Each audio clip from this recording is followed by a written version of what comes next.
तर लाडक्या बहिणींना मतदानाआधी पैसे देणार का? निवडणूक आयोगानं अशी विचारणा केली आहे। मुख्य सचिवांना आज सकाळी 11 वाजेपर्यंत या संदर्भातले खुलासा करण्याचे निर्देश देण्यात आले।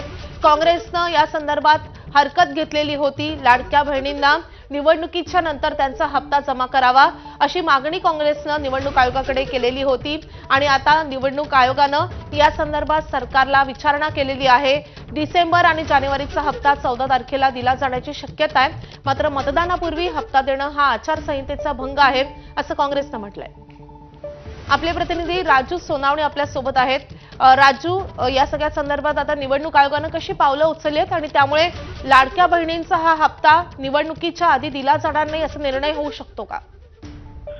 अगदी आपण पाहतोय की काँग्रेसने याच्यावरती जो आहे तो आक्षेप घेतलेला आहे की लाडक्या बहिणींचा डिसेंबर आणि जानेवारीचा जो काही हप्ता आहे तो 14 तारखेला दिला जाणार आहे। त्यासाठी 3,000 रुपये सरकार देणार आहे। मात्र कुठेतरी जो आचारसंहितेचा भंग होईल अशा प्रकारचं जे आहे ते काँग्रेसचे सरचिटणीस संदेश कोंडविलकर यांनी आयोगाला पत्र लिहून दावा केला आहे। त्यामुळे आता राज्य निवडणूक आयोगाने राज्य सरकारला पत्र लिहिलेलं आहे की खरंच अशा प्रकारची काही तुमची तयारी आहे का? जर असेल तर 11 वाजेपर्यंत खुलासा करावा अशा प्रकारची मागणी जी आहे ती राज्य निवडणूक आयोगाने केलेली आहे। त्यामुळे आता राज्य सरकार नेमकी काय भूमिका घेणार आहे हे पाहणं महत्त्वाचं राहील, कारण निवडणुकीच्या आदल्या दिवशी अशा प्रकारचा शासकीय लाभ देणं हा जो आहे तो आचारसंहितेचा भंग होऊ शकतो।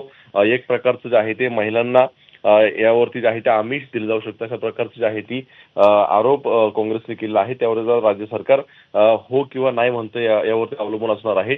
जर हप्ता देणार असेल तर 14 तारखेलाच का अशी सुद्धा विचारणा राज्य निवडणूक आयोग करू शकतो। त्यामुळे आता राज्य सरकारची काय भूमिका आहे आणि त्यावरती राज्य निवडणूक आयोग काय निर्णय घेते हे पाहणं महत्त्वाचं राहील। नक्कीच, आणि या संदर्भात 11 वाजेपर्यंत स्पष्टता येऊ शकते। राजू, अपडेट जाणून घेत राहू। धन्यवाद या सगळ्या सविस्तर माहितीसाठी।